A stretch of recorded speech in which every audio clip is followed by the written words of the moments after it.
Hello degree শিক্ষার্থী বন্ধুরা, তোমরা সবাই কেমন আছো? আশা করি ভালো আছো। লার্ন উইথ রবি ইউটিউব চ্যানেলের পক্ষ থেকে ওয়েলকাম করছি সবাইকে। আপনাদেরকে আন্তরিক শুভেচ্ছা জানিয়ে শুরু করছি আজকের এই degree third year English suggestion 2023। আজকের বিষয়টা নির্ধারণ করা হয়েছে রাইট ফ্রম আ ভার্ব। তোমরা অনেকেই আমাকে কমেন্টস করে জানিয়েছো যে স্যার আসলে রাইট ফ্রম আ ভার্বস নিয়ে ক্লাস দেন, তো আমি তারই ন্যায় কমেন্টসের উত্তর হিসেবে এই ভিডিওটা করতেছি। আমি 1 থেকে মোটামুটি 5টি ক্লাস দেব এই রাইট ফ্রম ভার্বস নিয়ে। তো তোমরা যদি এই 5টি ক্লাস মনোযোগ সহকারে দেখো, তো ইনশাল্লাহ তোমাদের রাইট ফ্রম ভার্বে কোনো প্রকার সমস্যা থাকবে না। প্রতি বছর যে তোমাদের পরীক্ষায় যে রাইট ফ্রম ভার্বগুলো আসে ডিগ্রি পরীক্ষায়, তো আমি ধারাবাহিকভাবে সেই কালেকশন করে টপ আপডেট যে সাজেশনটা আমি তোমাদেরকে দিব ক্লাসের মাধ্যমে, সবচেয়ে সহজ টেকনিক অবলম্বন করে। ঠিক আছে, তো চলে যাচ্ছি নেক্সট। আজকে আমি বেসিক গ্রামার শেখাবো রাইট ফ্রম আ ভার্ব। ঠিক আছে, এখন এখানে রাইট ফ্রম আ ভার্ব শিখতে গেলে আমাদের ভার্বগুলো সম্বন্ধে একটু ধারণা নেওয়া দরকার। একটি ভার্বের 3টি রূপ থাকে, রাইট। 1 নম্বর হচ্ছে প্রেজেন্ট ফর্ম, 2 নম্বর হচ্ছে পাস্ট ফর্ম এবং 3 নম্বরে হচ্ছে পাস্ট পার্টিসিপল ফর্ম, রাইট। তো এই 3টি ফর্ম তোমাদেরকে অবশ্যই জানতে হবে যদি তোমরা right from a verb answer করতে চাও। তো অবভিয়াসলি তোমাদের এই 3টি বিষয়ের ভার্বগুলো সম্বন্ধে একটু ধারণা থাকতে হবে।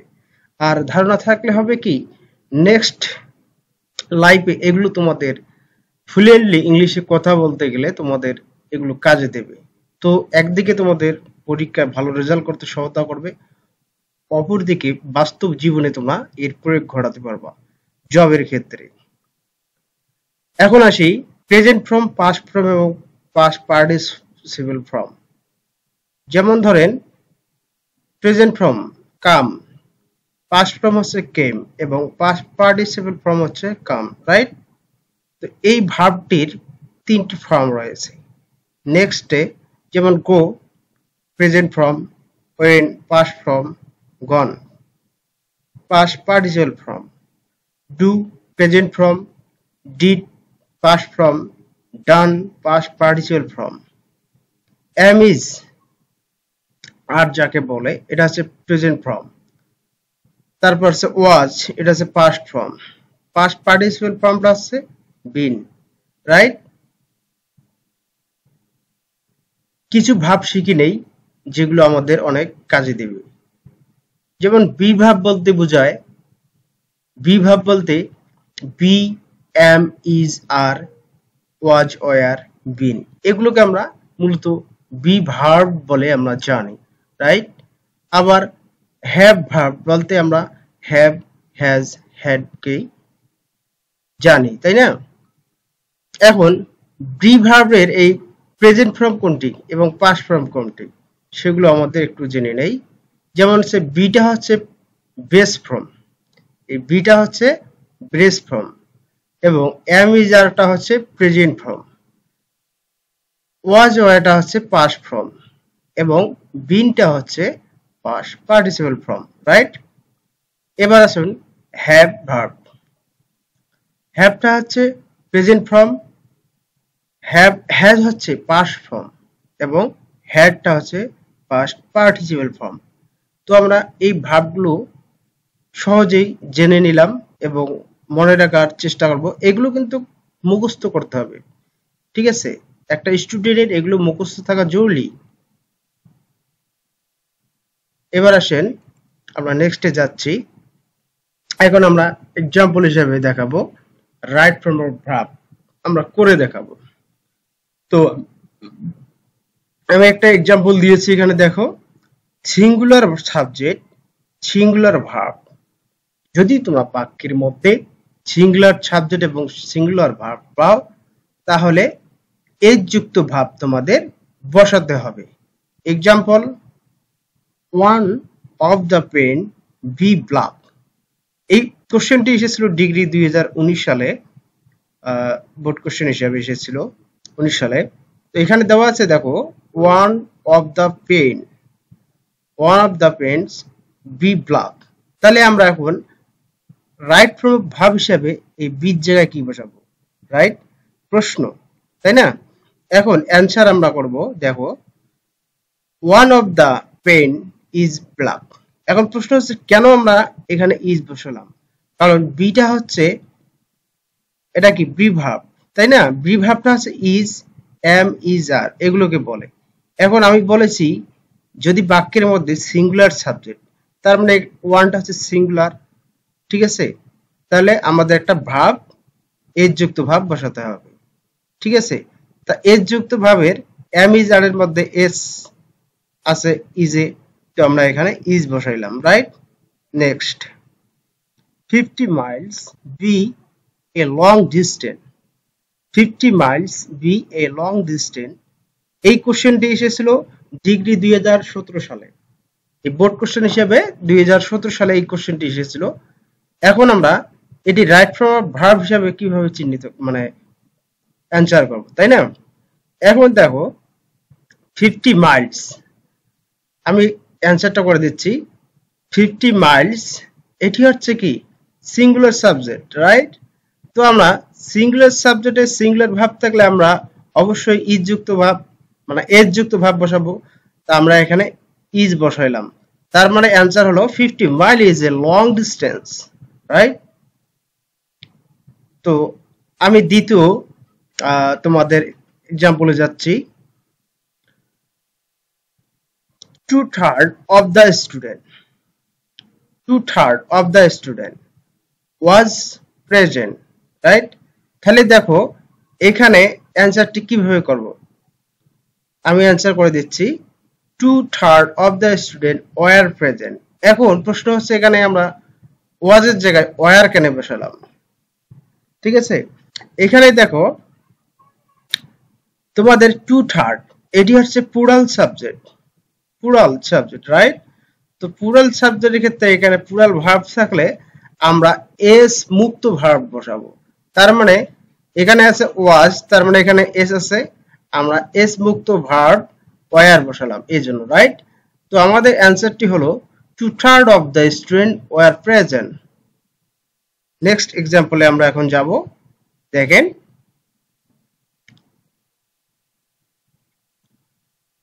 2 নম্বরে আমরা দেখাবো তোমাদের shall, should, will, would, can, could, may, might, must, ought to, going to এর পরের ভার্ব এর বেস ফর্ম বসে। এই যে ভার্বগুলো আছে, এর ভার্বগুলোর পরে যদি কোনো ভার্ব থাকে ব্র্যাকেটের মধ্যে, সেগুলোতে এই ভার্বের বেস ফর্ম বসবে, রাইট? তো আমরা এক্সাম্পল দিচ্ছি, we went to love our country. এখন প্রশ্ন হচ্ছে আমরা অ্যান্সার করলাম we went to love our country, তার মানে যা আছে সেম আমরা অ্যান্সার করেছি। কেন অ্যান্সার করেছি? কারণ আমি প্রশ্নতে এখানে বলেছি স্ট্রাকচারে যে যদি ওয়েন্ট টু থাকে তাহলে ভার্বের বেস ফর্ম বসবে। তার মানে এখানে যে ভার্বটি রয়েছে লাভ, লাভের বেস ফর্ম হচ্ছে লাভ, তো আমরা লাভই বসে দিলাম। That's call right answer. Okay, next, it's may rain today. It's may rain today, তার মানে কি এর অ্যান্সার আমরা কিভাবে বসাবো? দেখো ইটস মে রেইন টুডে, তার মানে সেম অ্যান্সার, ঠিক আছে? কেন সেম অ্যান্সার? এখানে দেখো মে রয়েছে, তার মানে মের পরে যদি ভার্ব থাকে তাহলে এর বেস ফর্ম আমাদের বসাতে হবে, রাইট? তো আমরা এখানে বেস ফর্মটা বসাইছি রেইন, ঠিক আছে? এরপর আমরা নেক্সটে চলে যাচ্ছি, তৃতীয় নম্বর যে স্ট্রাকচারটা রয়েছে সেটি এখন তোমাদেরকে দেখাবো। তো দেখো বাক্যের মধ্যে had better, had rather, would better, need, must, dare, let, make, can not but, could not but, can, could, may, might, shall, should, will, would, oughtn't to, supposed to, used to ইত্যাদির পরে ভার্বের present form বসে। এখন প্রশ্ন আছে এখানে এই ভার্বগুলো থাকলে এখানে প্রেজেন্ট ফর্ম বসে। এখন প্রেজেন্ট ফর্মটা কি? আমি কিছুক্ষণ আগে যে ভার্বগুলো তোমাদের দেখালাম, প্রেজেন্ট ফর্ম, পাস্ট ফর্ম এবং পাস্ট পার্টিসিপল ফর্ম। একটা ভার্বের তিনটা পার্ট থাকে, এই তিনটা পার্টই হচ্ছে আমাদের জানতে হবে, কারণ রাইট ফর্মে করতে গেলে এটা খুব গুরুত্বপূর্ণ। ঠিক আছে, তো আমরা এক্সাম্পল দিয়েছি, দেখো এখানে you had better go Dhaka, you had better go Dhaka example দিয়েছি। তা অ্যান্সারটা এখানে কিভাবে করলাম? আমি এখানে পূর্বে বলেছি যদি কোনো বাক্যের মধ্যে হ্যাড, বেটার এগুলো কিন্তু তোমাদের মুখস্থ রাখতে হবে। দেন এখান থেকে কিন্তু একটা প্রশ্ন ইনশাআল্লাহ আসবেই। আমি যে এই গঠন প্রণালীটি তোমাদের দিলাম, এইখান থেকে প্রতি বছরই কিন্তু পরীক্ষা আসে, তো এটা কিন্তু মুখস্থ রাখতে হবে, রাইট? তো অ্যান্সার আমরা করলাম you had better go Dhaka, তার মানে গোর প্রেজেন্ট ফর্ম এখানে বসাতে হবে, কারণ এখানে কি হ্যাড বেটার রয়েছে। এই যে ভার্বগুলো রয়েছে, এই ভার্বগুলো যদি থাকে, এরপর ব্র্যাকেটে যদি ভার্ব থাকে, সেই ভার্বের প্রেজেন্ট ফর্ম বসাতে হবে। ঠিক আছে, যদি এখানে ওয়েন থাকতো, দ্যাটস কল গো না থাকে, এখানে যদি ওয়েন থাকতো আমাদেরকে কিন্তু গোই বসাতে হতো, রাইট? তো আমরা অ্যান্সার লিখেছি you had better go Dhaka, right? এরপর next example, I can not bird sing the song, I cannot bird sing the song। ব্র্যাকেটের মধ্যে দেখো সিং রয়েছে, তার মানে সিং এর প্রেজেন্ট ফর্ম বসাতে হবে। সিং এর প্রেজেন্ট ফর্ম হচ্ছে সিং, রাইট? তো আমরা অ্যান্সারটি করে দিলাম। এরপর আসি আমরা যে কথাটি বলতেছি, চতুর্থ নাম্বার আমরা যে গঠন প্রণালীটা দেখাবো, এখান থেকে মাস্ট বি ইম্পর্টেন্ট যে পরীক্ষায় প্রশ্ন আসে আমি দেখেছি। ঠিক আছে, সাধারণত বাক্যের মধ্যে with a view to, look forward to, object to be use to, become use to, get use to, addicted to ইত্যাদি ভার্বের পর আইএনজি যুক্ত ফর্ম বসে। এই ভার্বগুলোর পর যদি ব্র্যাকেটে তোমার যে ভার্বটা পাওয়া, সেই ব্র্যাকেটের মধ্যে ওই ভার্বের সঙ্গে তোমরা যুক্ত করে দিবে কি আইএনজি। ঠিক আছে, এই আইএনজিটা তোমাদের যুক্ত করে দিতে হবে। আমি আবার বলতেছি, with a view to, look forward to, object to, be use to, become use to, get use to, addicted to, এই ভার্বগুলো যদি তোমরা বাক্যের মধ্যে পাও, এরপর যে ব্র্যাকেটে ভার্বটি তোমাদের থাকবে, অর্থাৎ যেটিকে তোমাদের রাইট ফর্ম অফ ভার্ব করতে হবে, সেই ভার্বের সঙ্গে তোমরা শুধু আইএনজি যোগ করে দেবে, রাইট? তো এটা কিন্তু মুখস্থ রাখতে হবে। তো এক্সাম্পলে যাচ্ছি, দেখো হি ইজ ইউজ টু, তার মানে এখানে কি ইউজ টু রয়েছে, রাইট? তাহলে ইউজ টুর পরে যে ভার্বটি রয়েছে সিং, তার সাথে আমরা কি আইএনজি যোগ করে দেব, তাহলে অ্যান্সার হচ্ছে he is use to singing, right? Next example, he come with a view to, দেখো উইথ এ ভিউ টু, দেখো এই কথাটি এখানে উল্লেখ করা আছে, উইথ এ ভিউ টু এখানে দেওয়া আছে, তার মানে কি এরপর যে ভার্বটি রয়েছে, এই ভার্বটির পর আমাদের আইএনজি যোগ করতে হবে। তো আমরা আইএনজি যোগ করলাম, he come with a view to sing the boy, right?